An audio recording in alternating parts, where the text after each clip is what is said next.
Bonjour, vous êtes sur la chaîne des propriétaires et copropriétaires d'immeubles dépendant de la NDDPI, Association nationale de défense de la propriété immobilière, dont le siège est 11 bis rue de la Loge à Montpellier, 34 000 Montpellier.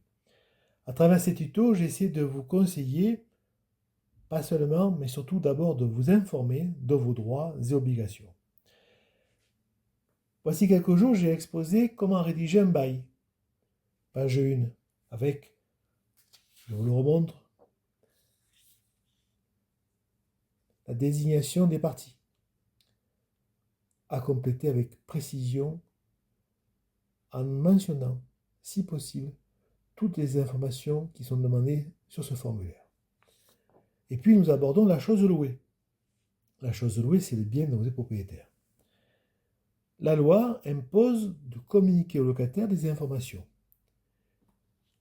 D'abord, on identifie le bien loué. On le localise. Situation géographique, 11 bis rue de la Loge à Montpellier, étage, numéro de porte. Ce sont des informations importantes à communiquer au locataire qui doivent figurer dans le bail et qui par la suite seront nécessaires notamment en cas de contentieux ou de notification d'un congé pour vente. Ensuite, il faut mentionner la composition du bien loué. C'est l'étage, c'est la porte. De quoi est composé l'appartement ou la maison. Nombre et nature des pièces, des distributions, couloirs. Balcon. Balcon est très important. Ou terrasse, notamment en matière de plafonnement. Sur les villes de Lille, Paris, Montpellier, Bordeaux, Lyon. Et puis, il ne faut pas oublier les accessoires auxquels a accès le locataire. C'est la cave ou le cellier. Il faut indiquer le lieu, le niveau, les millièmes attachés à la cave ou au cellier. Et puis parfois, nous avons des emplacements à parking ou des garages. Là encore, indiquer le niveau du sous-sol, dans les immeubles modernes, le nombre de millièmes. Ce sont des informations que vous possédez car elles figurent dans le titre de propriété qui vous a permis d'acquérir votre bien immobilier.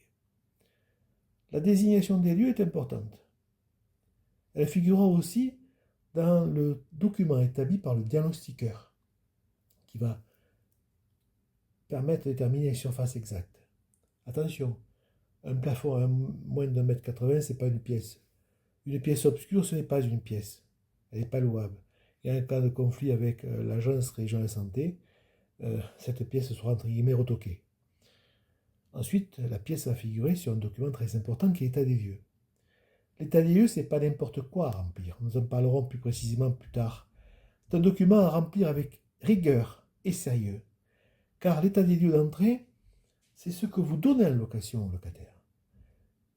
Pour être clair, un logement qui pose des problèmes, on ne le loue pas. On répare le problème. S'il y a un problème de tapisserie, de peinture, de moquette, on change. Une moquette, il faut la changer tous les 8 ans, 9 ans.